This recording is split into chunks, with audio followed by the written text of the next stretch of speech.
তো অবশেষে শ্রীরামপুর বইমেলা বইমেলাতে 24শে সুন্দর হচ্ছে বইমেলাটি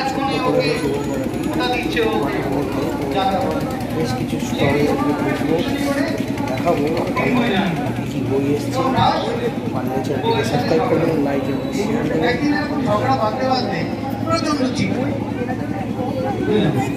করবেন।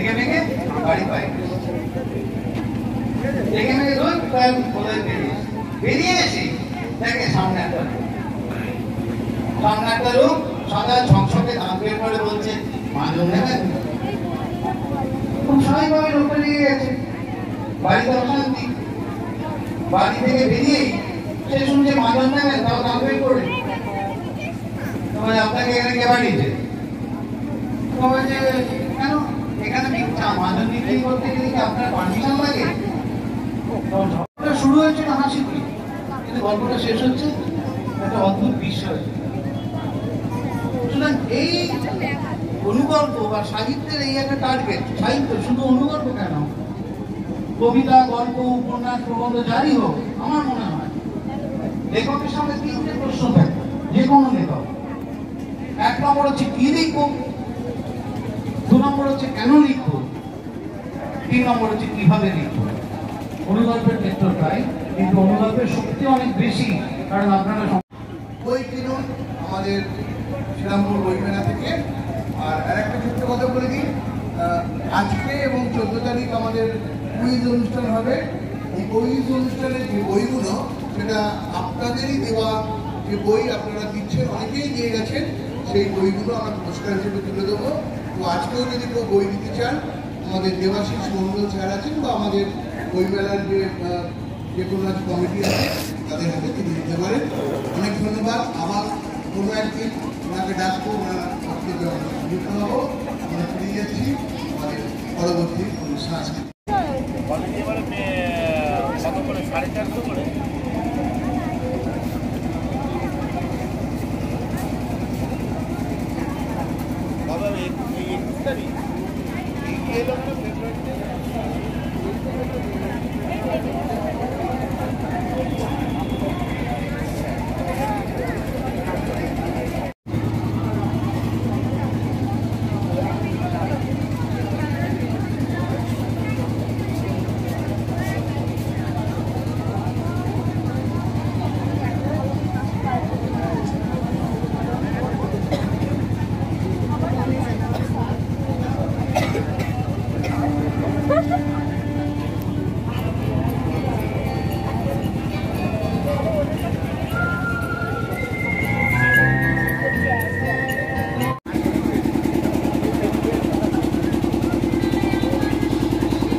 কিন্তু আমিও মানুষদের এইভাবে অগ্রাধিকার একটা মেলা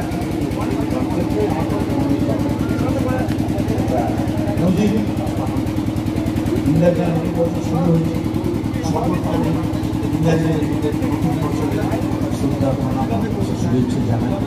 এই মেলা আগামী রবিবার অবধি চলবে। আশা করি আপনারা সবাই এই মেলা উপভোগ করছেন এবং আপনারা কয়েকদিন করবেন। একটা জিনিস আমি দেখেছি যে এই মেলার এখানেই হয়, খাবারের একটা পাশাপাশি মেলা চলে, কিন্তু এখানে সেই মেলাটা দুর্বল। জোর দেওয়া হয়েছে বইয়ের ওপরে, বই মেলার ওপরে, এবং আমার মনে হয় যে আপনাদের এখানে বইয়ের যে কেনা বেচা সেটাও ভালোই হচ্ছে, কারণ এখানে পরিবেশটা হচ্ছে বইমেলার পরিবেশ। এটা আমার দেখে খুব ভালো লাগছে।